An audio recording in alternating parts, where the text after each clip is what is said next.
Hello, everyone, and welcome to yet another episode of the You Talk Show. Today, we are having a very special episode as we have a very special guest. This is a friend and mentor of mine, my former modern history teacher, and the current president of Climate Action Burwood Canada Bay, a local climate action group in the Burwood Canada Bay area in New South Wales. His name is Ken Enderby, and today I'd like to talk to him as a follow-up to the video that was published yesterday.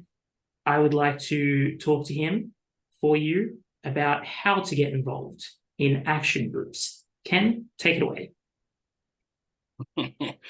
Well, how to get involved? It's pretty easy to say that in a simple way. Look them up and email them or make a telephone call. But there's a lot more involved than that, because you've got to think about what sort of group you're going to be involved in. And in the area that I'm dealing with, and in a more general sense, you've got two broad approaches to action. You've got groups that believe in radical action, what I'd call protest groups. And then you've got groups that prefer to work in an educational way and a lobbying way. And Climate Action Burwood Canada Bay, which is the group I'm the president of, is in the second of those categories.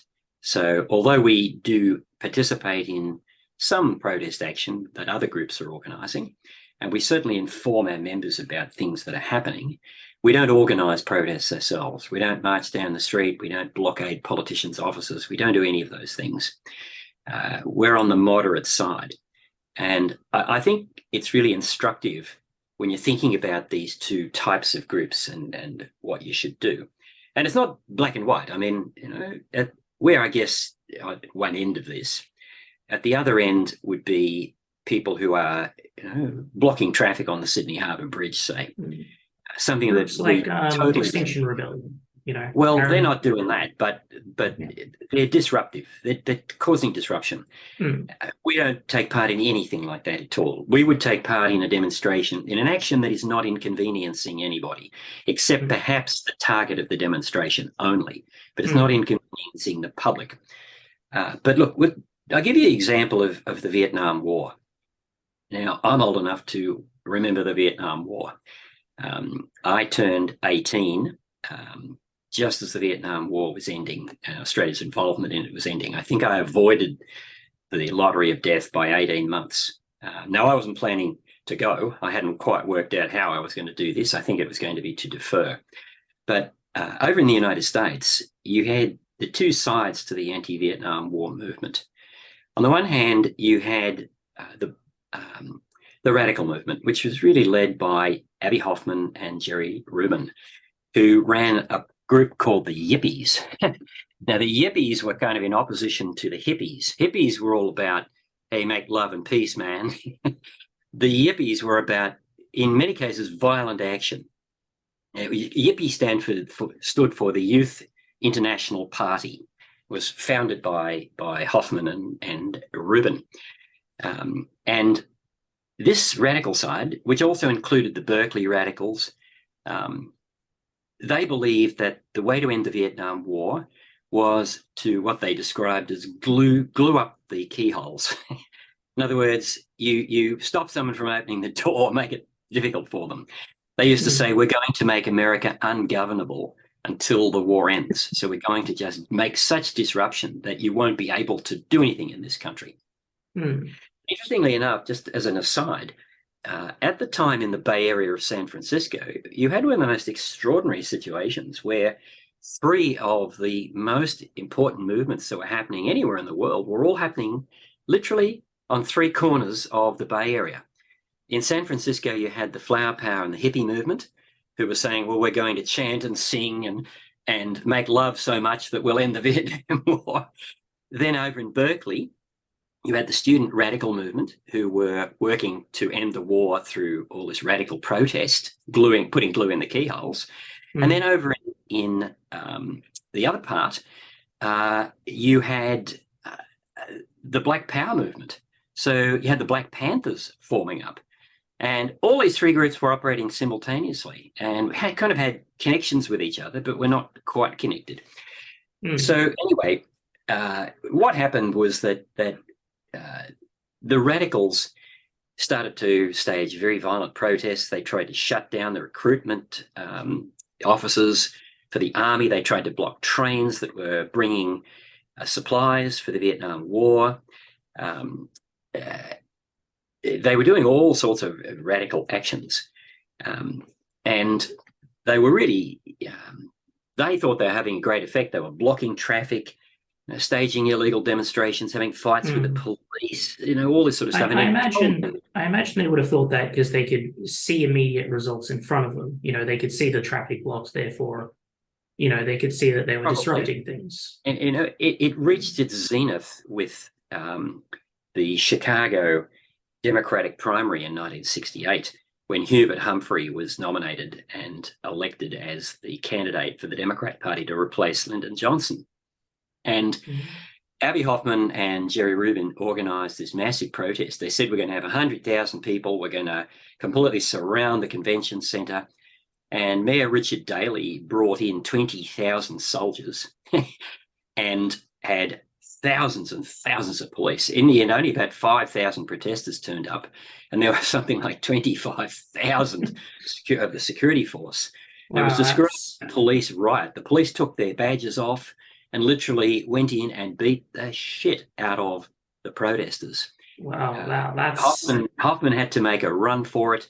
He became public enemy number one, actually, and was on the run for about 8 years, being chased by the FBI. Eventually, he was on the run. Again, who Hoffman is. I'm terrible with names. Abbie Hoffman founded the Yippie movement. Right. He was leader of the radical movement at that time. And he actually wasn't on the run for this. He was on the run because the police planted drugs in his car. That was the standard way they did it in those days. Yeah, no, actually, and then put him on his charge, and he ran off. He eventually handed himself in, and I think he might have done 18 months in jail. I met him in 1984 in Nicaragua after the revolution there.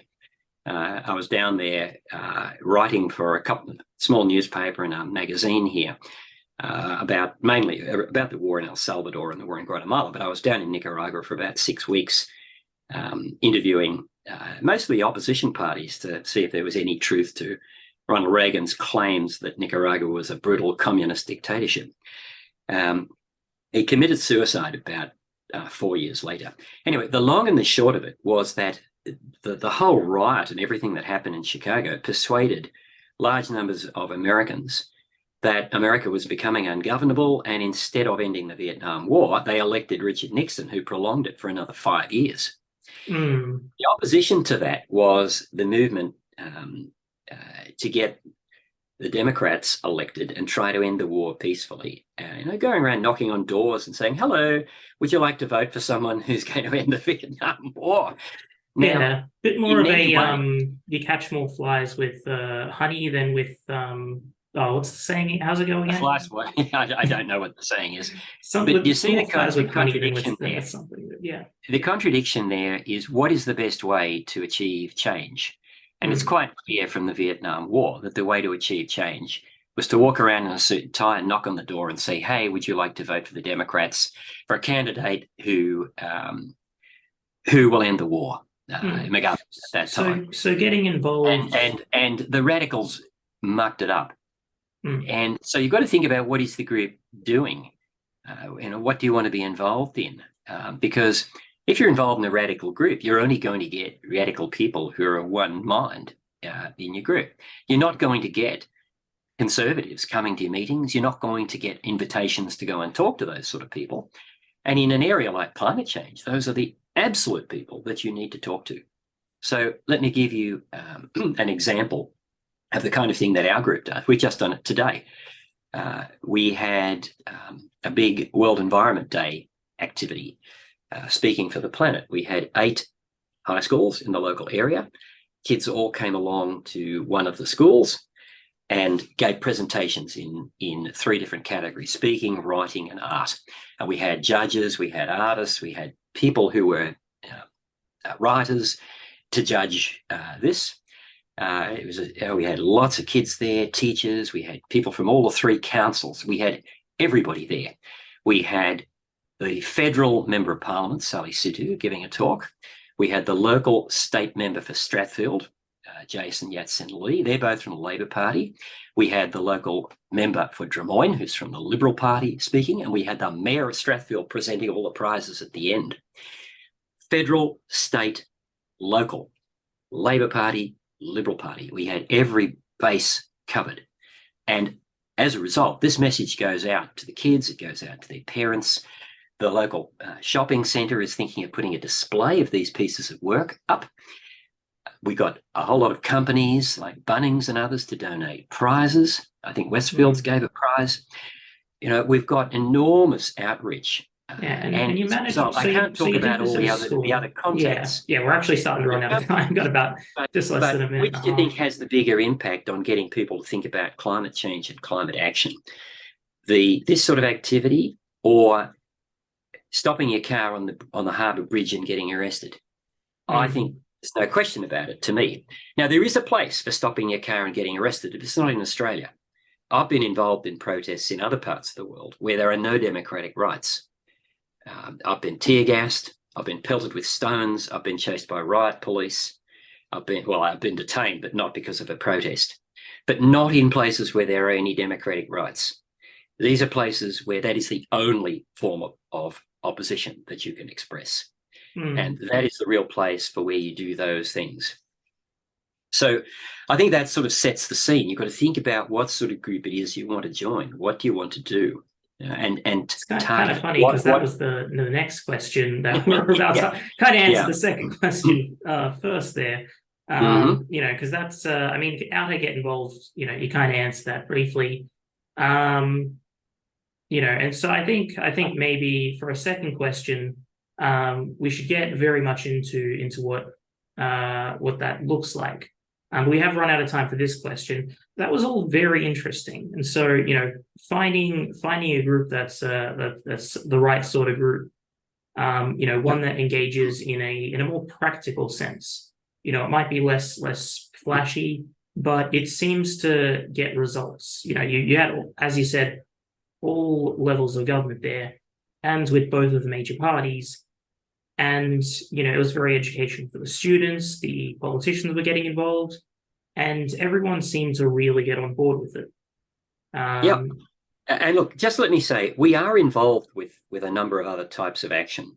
You know, we go out to the AFL at the Sydney Cricket Ground, and because the AFL, its biggest sponsor is the National Australia Bank, which is the biggest lender to coal projects, fossil fuel projects in the country.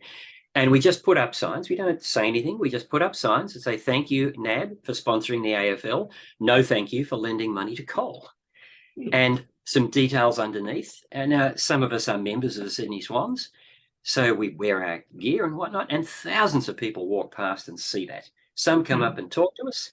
A very small number abuse us and tell us we're deluded, that, you know, climate change is a load of rubbish. But most people, those kinds of people, you know, wave to us and so on. So that is not a demonstration. That's an action that is getting the message out to large numbers of people. We also do actions outside the National Australia Bank branch nearby. We do that in coalition with another climate group. And we don't do anything disruptive. We wait outside and we just tell people that, are you aware that the National Australia Bank is have you been able to coal projects? Yeah, we've run over time, but I would like to quickly ask, have you been able to engage with NAB directly, and have they sort of talked with anyone, either yourself or someone from Climate Action Burwood Canada Bay, or another group that you've been doing this with? Well, the only interaction we've had with them was them telling us to go away. But that's that's what is wanted. We were out on public land, out in the footpath at the front.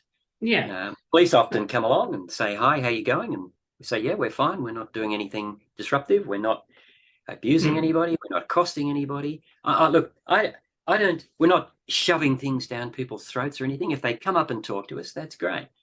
We're just there.